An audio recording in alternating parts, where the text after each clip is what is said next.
Hello, Sara Stotts. Welcome to the podcast. Hello, Kathy. Thank you for having me. Oh, I'm so excited that you're here and can't wait for the listeners to hear about your interesting life and your super cool project. So, Sara, tell us a little bit about yourself. Well, I am a mother of two darling and not at all angsty teenagers.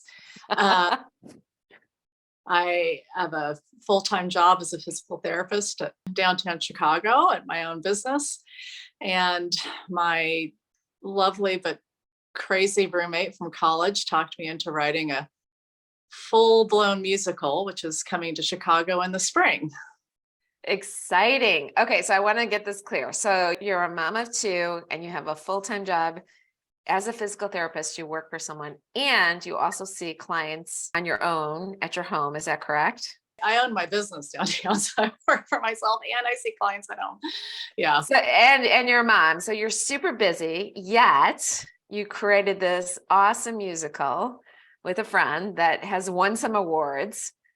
So I think that's so cool. Tell us more about how you created this, and especially because you have so much going on. Oh, thanks. Yeah. I was having a significant birthday party and I invited a few of my friends that I did Second City with. They had a band that they had created where they wrote these original hilarious songs. And the name of the CD was Listening Zoo. And they're just flipping funny. And we had a great birthday party. And Julie Dunlap, who is my college roommate, she lives in Lawrence, Kansas. She flew up for my party. And the next day or so, she calls me and she says, we could do this. We could write funny songs about motherhood. And I thought she was drunk or hungover still and didn't take her seriously. And in the next couple months, songs just started coming out of me. I mean, they just poured out of me. And I called Julie and I said, were you serious about writing this? Because I just kind of vomited out 3 songs. And she said, I wrote 3 as well. I said, oh, guess we're doing this. Oh my gosh. Wait, so I want to just back up for a minute. So you did Second City when? Yeah, I assume the improv stuff. Improv. I did Second City in the 2000s. And okay. prior to that, I cut my teeth at the Annoyance Theater in about 98 through 2000 something.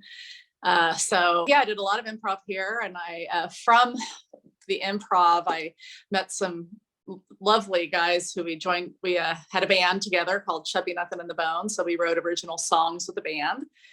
So now this particular musical is kind of stemming from that history of improv with my music writing. And now we're doing a comedic musical about motherhood and all the absurdities that come with it.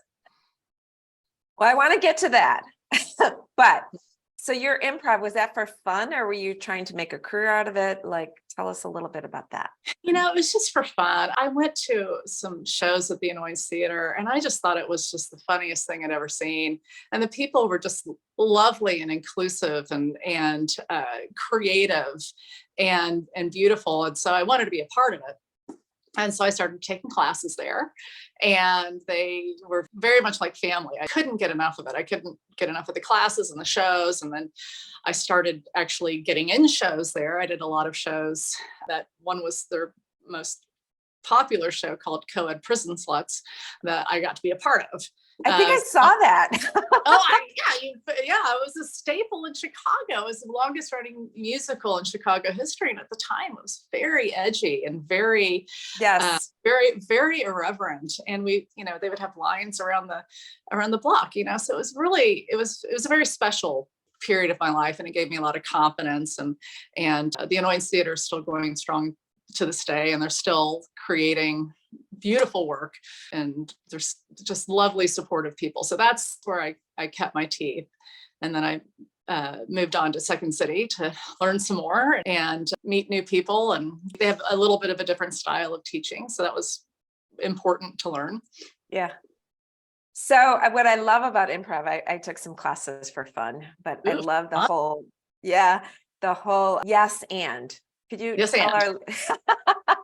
Can you tell our listeners, because I think it's a good rule for life, to be honest. Can you tell our listeners what that means in improv? Yes. And Oh boy, I hope I get it right. On a scene, you want to move a scene forward, right? And you don't want to stifle it. So someone says, wow, the aliens really look crazy today. Yes. And they serve great brownies. I don't know. You continue the story forward and you affirm the person who's on stage with you. one actor, one person is saying something, and the other actor or participant cannot disagree with them. They just have to go with it. Go with it. Just go with it. Yeah. Which by the way, I think it's just a great rule for life. Yeah. And, and these rules in improv can be broken. It's a good way to establish a scene that feels like you're in the scene. And that's something that, improv also wants you to feel like it's happening right here and right now, and we are all experiencing it together. And that was really important when we wrote this musical, is like, this happens right now. We are all experiencing this together. It's very affirming to, experience all these scenes that are slices of life, because improv is, here's a slice of life. Here's why this is important today. Here's why this moment is happening. It doesn't even have to be funny. It just has to be, real and truthful. Right. I love it. That's so good. All right. So just going back, so you and your college roommate are like, okay, we're going to do this. And you just start writing songs for fun. How did it come about? Yeah, so I wrote a few songs, she wrote a few songs, and that inspired us. For example, she wrote this song, great little 50s doo-wop song called Have You Seen My Baby? And it's about like, have you seen my baby? His cute brown hair was soft and true, and his little toothless grin just cooed. But something happened when I blinked, something terribly wrong, I swear. Someone took my beautiful baby and left me a teenager instead. Like, oh my God, my beautiful kid is now a raging teenager. What do I do? And I thought, God, that's hysterical. And I made that song into a little lullaby when they have their baby for the first time, singing a lullaby. Have you seen my baby? And then we made it into another song. So that one song sparked two other songs. And then we realized this is kind of becoming more than a song cycle, is kind of what we were doing, is little slice of life song cycles. But through this, we started developing voices of the women who are singing this. And it really came out in three distinct voices. And one is Rachel, who is a first-time mom. She's young, she has no idea what she's getting into, but she's excited to dive in. And then there's Angie, she's a second-time mom who she planned all this. And right on time is her second child. And of course, it's going to be a girl because we already have a boy. And then the third mother already had 3 kids, and she thought she was in menopause. So she is really upset. Like, she doesn't want to start doing diapers and giving up alcohol. Like, she's ready to go to the beach and relax. And so then it started developing into this show about this story about these 3 women and the absurdities that you go through when you're a mother that no one talks about. And they develop a bond and a friendship through these trenches of motherhood. And what they discover is that motherhood is best laughing with friends. That is the truth. Can you share some of your perspectives of these absurdities of motherhood? Oh boy. Yeah. Wait till you see the musical. Well, it's like, one of the songs that I wrote is Ballad of the Postpartum. And, you don't understand what's going to happen to your body and if you'll ever recognize it again. Like, my hair is falling out, postnatal hormones, no doubt. When I laugh, I pee. Like, how can I be sexy when I'm peeing all the time? I mean, it's just absurd. And so she calls her girlfriends to say, Marcia, what do I do? You're the old one. You're supposed to tell me what to do. And she's like, I don't even know, So, these moments that happen that, and they're all a little different for everyone. We all experience the same moments, but in a different way. There's so many moments in our life where these things happen that we don't know what to do other than laugh about it. I mean, I remember going through my kids' poo to see if something passed. And I'm like, oh my God, like I'm sifting through poop. Like, what happened to me? And I'm really determined to find the penny. It's so funny. It's so true. What else? Give us a couple more, either from the play or just your thoughts of absurdities of motherhood that you observe.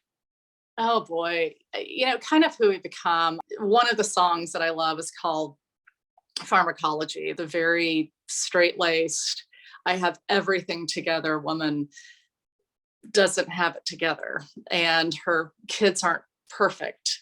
Spoiler alert, whose are. And she sings a song about how she might have to go on, some Xanax, and she doesn't like it. She doesn't go on, she doesn't want to be on drugs. She doesn't want to be a druggy loser. But then she finds that, Xanax helps, it's really okay.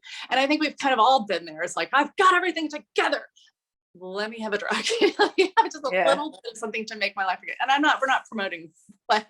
No, I get it. Every mother needs drugs, or B, that's the solution for everything. But it's just that I have to rethink who I am because, my kid has allergies and my life is not together. And those types of things. And boy, there's a scene, I don't even know if I can talk about it, where the kid finds a toy of mother's and enters it into a robotics tournament. That is hysterical. Did that really happen, or that's your musical? There's true stories to all of these things.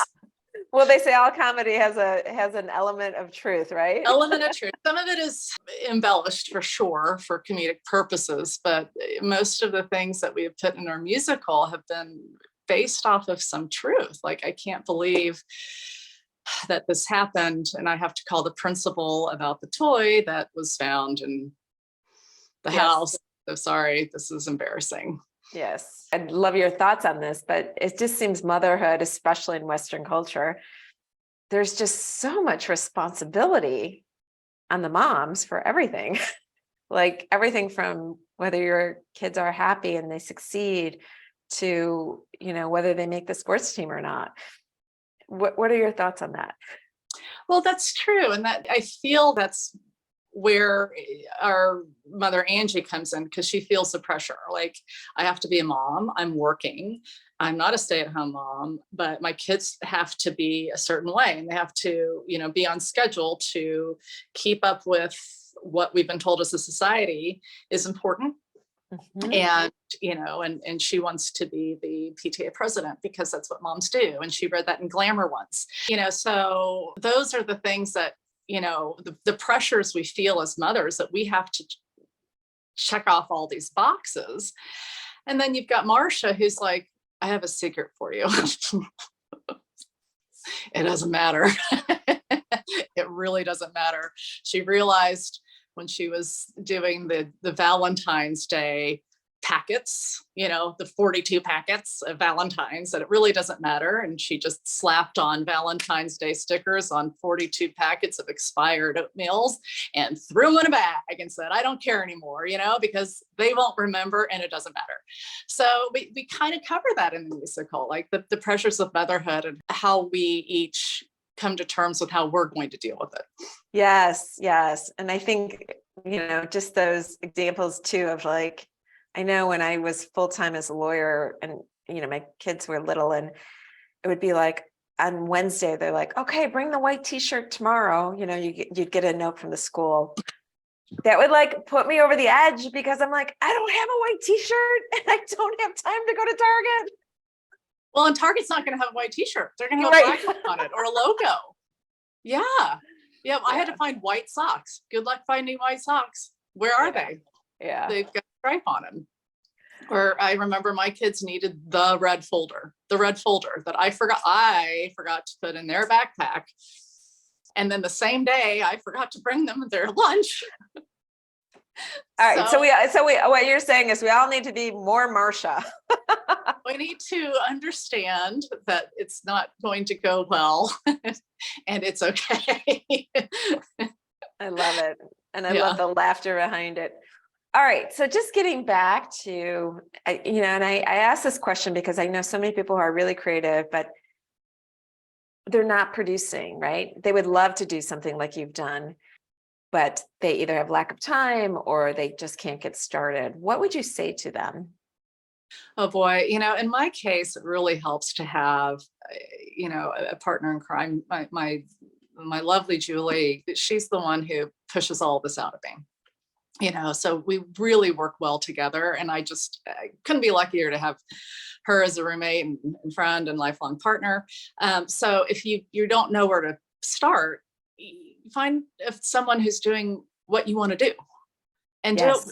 either do it together or get some mentorship or get some help. I feel like there's so many resources out there today, like on the internet, or like your podcast is promoting women to step off the cliff and see where you fall. Just see what happens.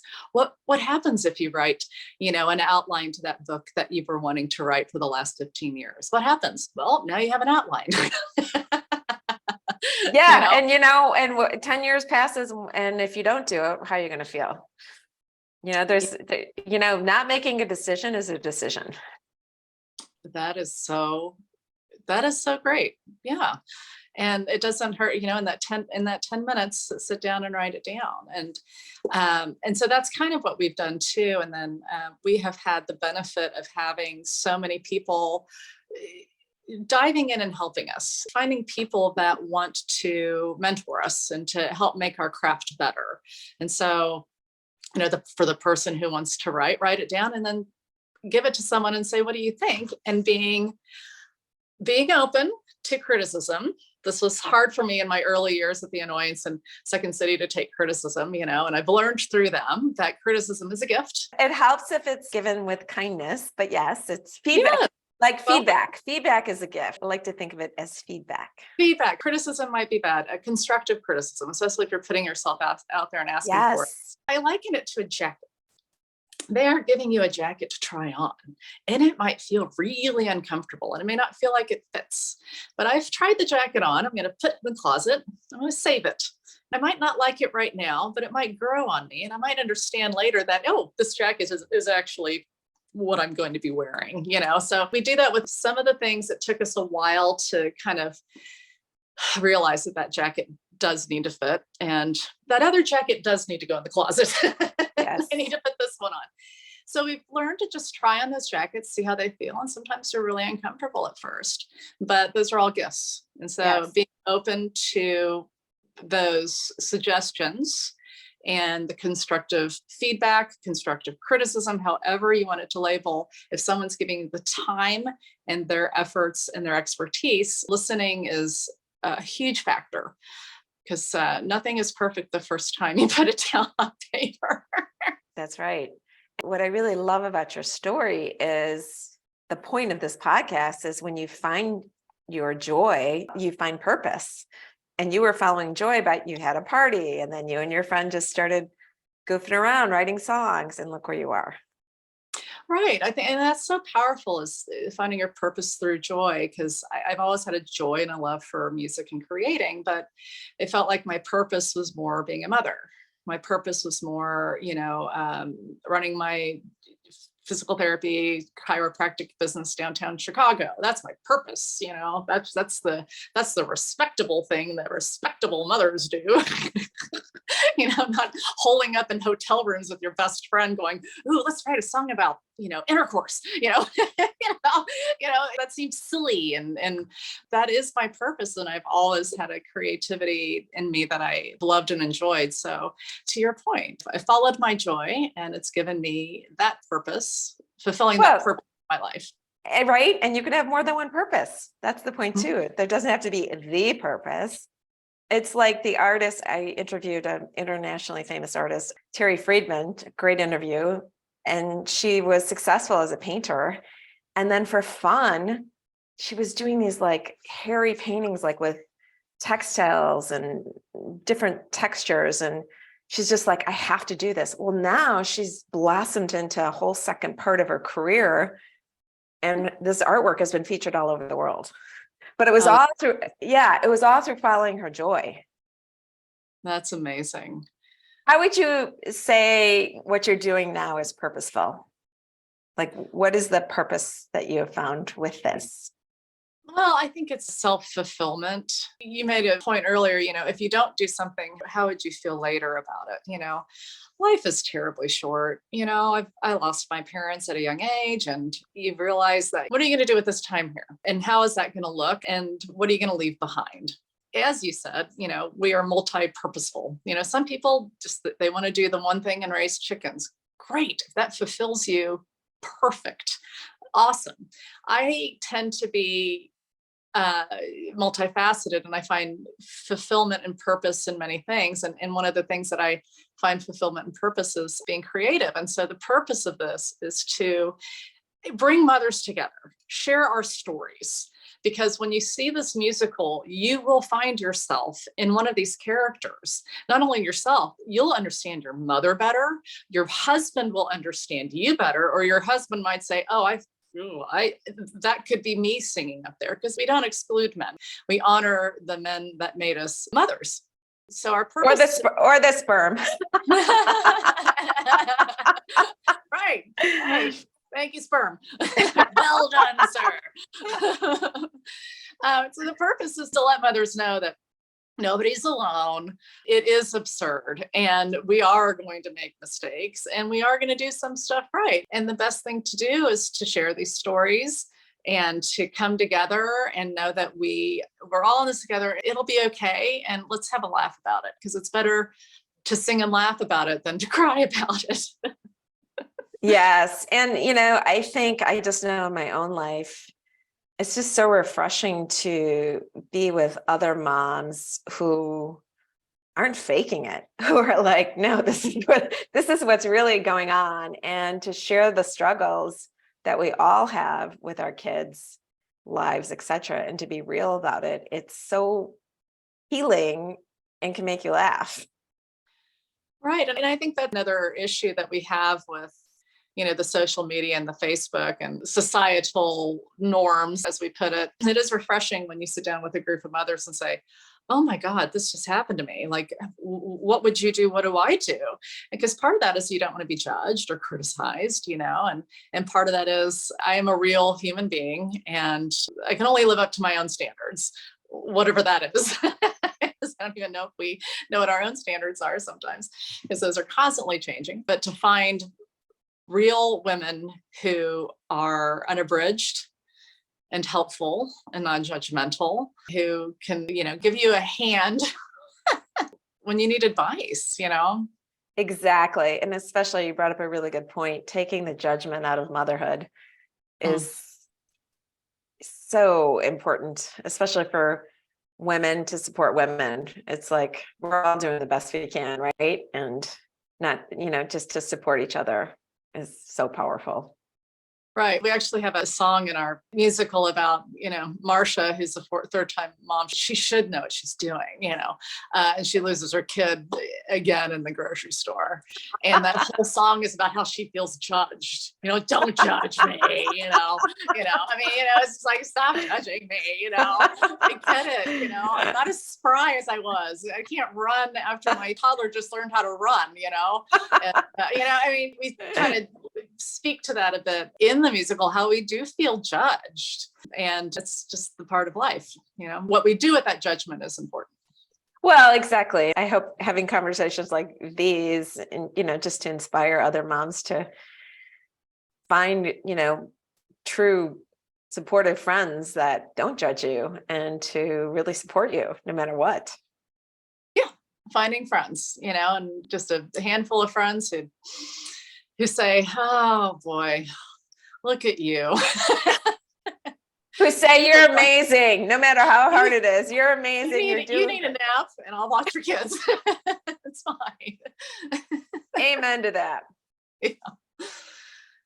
Okay, so do you star in the musical, or you just wrote it and created it? No, I would love to do this, but we have hired professional actors, some lovely professional actors from Chicago who will be starring in our run that opens at the Venus Theater, at the Mercury Theater on Southport, gosh, when do we open? May 4th through June 11th. Oh my gosh, these actors are insanely talented.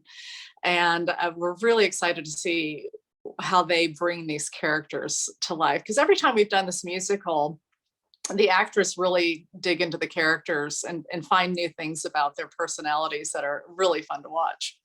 I love it. You just had this musical run in Kansas, is that right?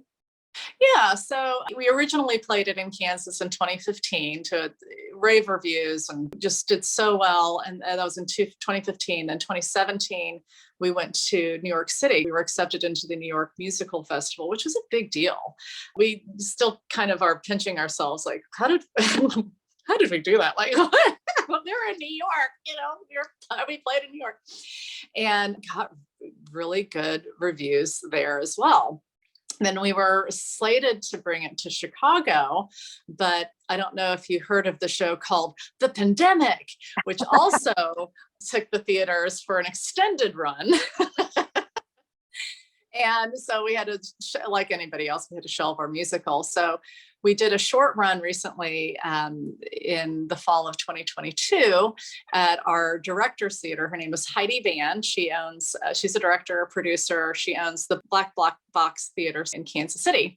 So we did a 2-week run there to put our musical on its feet again. We had done a lot of rewrites. We had taken those jackets, put them back on, see what fit from the feedback that we got from our, table readings and staged readings that we had done prior to that, and got rave reviews. Broadway World named us the best from voting. Votes came in from Broadway World. We were the best original musical in Kansas City in all of 2022. Amazing. Congratulations. Thanks. I didn't even know that was a thing. That was great. So we were very, very humbled by that. And it just gives us, more energy for the Chicago musical coming up. So hopefully we'll great turnout there as well. Because Kansas City was absolutely sold out. So exciting. We'll put where to buy tickets in the show notes for you. I'm going to come see it, so I can't. Oh, wait. you will love it. You're going to get a laugh. It's painfully true and irreverent and fun. So, do you feel like doing this with your very busy life, but having this passion on the side, do you feel like it's made you a better mom? That will be a historical question.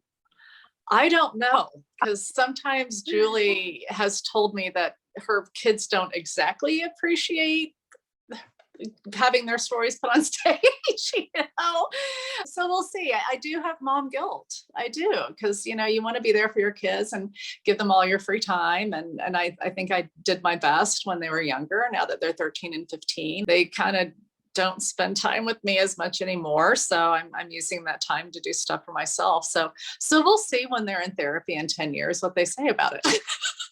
Can I tell you something? It's not going to matter either way. I know. If I leave them alone, the therapy is going to be there anyway. So do you feel though you're a happier mom with this creative passion that you have going on? Yeah, I do. Like in the pandemic, it just felt so isolating, and we weren't writing and we weren't being funny, and I wasn't able to see my mom friends as much. And I'm an extrovert. I need to get out there. I'm a humorist. I need to be laughing with people. So this absolutely is something that I need. I need to fulfill me, and hopefully, this will lead to other shows in other cities, and we can continue this. If not, maybe I'll write a musical about something else. I don't know. God forbid. So obviously your time is pretty precious because you're juggling a lot of things. Do you have any suggestions for people who want to pursue more creativity and they're short on time?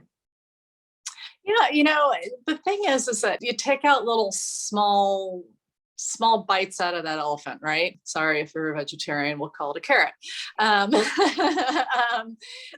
you just start, just like I said, making that outline. And sometimes when you get the creative process going, it fuels more creative process. My dear friend, Danny Schaefer, who has been my music engineer since we were in Chubby Nothing in the Bone together, he's a songwriter, he's a musical producer. He's like, Sarah, once you start writing, and the more creative you get, the more your creative juices will start flowing.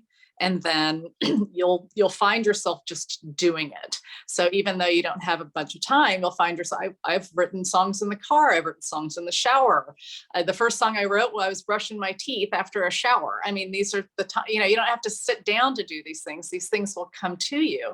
And a lot of times I'll just take my phone and record in my phone when these things come up so that I can have them in the moment documented, because of course I'll forget if I don't write it down. So thank God for the phone and being able to record stuff. So once you just start with it, either you dedicate some time to it or just write things down as they come to you. Yes, I couldn't agree in the moment. I mean, I've done a lot of my short podcasts, just like walking. I'm like, oh, I'm thinking of this, and this is what I want to say. I don't record them over and over, but I certainly get out all my ideas, and it's so helpful. And it's not taking a huge amount of time. It's so much better than if I were just sitting at a desk. Okay, what do I say? Well, and to your point, like exercising, like some of these songs, they were in my head and I just needed to exercise and kind of get in a walk and get in a groove and a rhythm. And then I could figure out how the song is going to look in my head. Yeah. Exercising. I've absolutely worked out a lot of stuff by, to your point, not sitting at a desk, because your blood is flowing and you're moving around. So you got to find what makes you creative, what environment that is. And to your point, sometimes sitting in front of a computer just sucks the life out of you. sucks. It's like the computer is eating me right now. I can't do it. And then the neck pain, and then no. Yeah. So I want to go back to a point you talked about getting that criticism, and you're kind of like when you were asking for feedback on your baby musical, right? These songs that you put your heart and soul into, and then you got some feedback, and it sounds like you didn't take it right away, but then you kind of sat with it and then incorporated some of the changes. Is that a fair statement? Yeah, we have had some really significant people giving us really great feedback. And so, for example, Walter Stearns at the Mercury Theater, we've done some readings there, and he's given us some really smart feedback, and some of it we didn't want to hear. I mean, like we had, the song doesn't work, you need to cut it. We're like, what? Like our heads are like, no, but outside we're like, oh, okay, that's great feedback. Thank you. And it took us a while, but he's right. It didn't fit. It needed to go. The songs weren't as mature as some of the older songs that we'd written. And so it takes a bit. I call it the 5 stages of death. Like I'm in denial. That song is, and of course we didn't have to cut any of these things. It was just a suggestion, but it comes from a very intelligent, well thought out place. So it turns out that we agreed. We went through the denial, the bargaining, what are the 5 stages? And then the acceptance. Yeah, this is kind of a smart move. And I also think it's powerful too, right? Like somebody who, like a mentor who's done this before, like don't reinvent the wheel, like, follow suggestions of somebody who's really done it, right? Or if you're reinventing the wheel, make sure that wheel works. Yes. And Same so when idea. you have someone telling you like, this doesn't flow well, and this one thing stands out to me, and I don't think it's going to work. Listening to that constructive feedback. We've had many people who have given us phenomenal constructive for a long time. Our executive producer, Sharon Fallon, who's, done this for years, has given us a lot of constructive feedback. So we've had the benefit of having very thoughtful people who care about our success, who care about us. Like it's not coming from a place of vindictiveness. It's coming from a place of, I would love to see this get better. And here's my thoughts on how it can improve. Love so it. You have to listen to that, Yeah. What would you say about imposter syndrome confidence regarding stretching yourself in this kind of situation? Oh boy. For example, when we were in New York, our musical was playing in New York. And I felt like I'm an imposter. Here we are walking in New York going, I got a musical going on. And I'm like, oh my God, is that me? Do I recognize myself? Am I really sending out emails to come to my musical in New York? But I've been doing this for quite some time now. And I feel like we're finally feeling like, because of the collateral we have and the experience that we have, we can, actually say, I'm a writer and producer. I am this person, but it takes a while to get there. And it takes a while to accept yourself as I've earned my spot into this seat. I've earned it. So. Right. But sometimes it also just takes a matter of saying and owning, I'm a writer and producer of a musical, right? And owning it. Mm-hmm. And owning it. And then at what point you own it? At what point you feel comfortable owning it? Right. I mean, I know people super successful that and in different areas that don't necessarily own what they're doing. And they're like, well, yeah, but other people are better or whatever. So often it is about just an identity and just saying, hey, maybe I'm not the best in the world or whatever, but I own it. This is who I am. Oh yeah. I'm a writer and producer, but I didn't say I'm very good at it. Well, I'm like an audience says. I'm a podcast host. Like, that's a new label for me, a new identity, it's like, yeah. And you will work at it and you will earn it. And you'll say, I'm a podcaster, and that's part of my identity. Yeah. It's fun to reinvent yourself, and it's fun to sit in those uncomfortable seats. What I've learned, and part of this is sitting down and doing things and following your dreams or goals, is what I've learned is you have to be comfortable in discomfort. Amen. And it took me a while to do that. But I think that's part of the process, is that things are going to change and things are going to be very uncomfortable. And instead of putting your head in the sand and ignoring it, to face it and do something with it. And I haven't always been the best at that, but it's a continual work in progress. So what is your best tip for being uncomfortable with the uncomfortable? Taking a deep breath, sitting in it, listening to it, don't ignore it, and saying, okay, this is uncomfortable, and that's okay. And yeah, and how do I want to face this, instead of putting it in a shelf or putting it in a drawer? If I put it in a drawer, that discomfort is going to come back. So I need to address it at some point. Plus, right, all of our dreams are outside of our comfort zone. That's a good point. So we haven't gotten those dreams yet. So how do we get there? Right. So we have to take those small steps. We can't just sit there and just dream. I believe in, bringing and attracting things to you, but I also believe in, you got to take the steps. That's a fantastic point.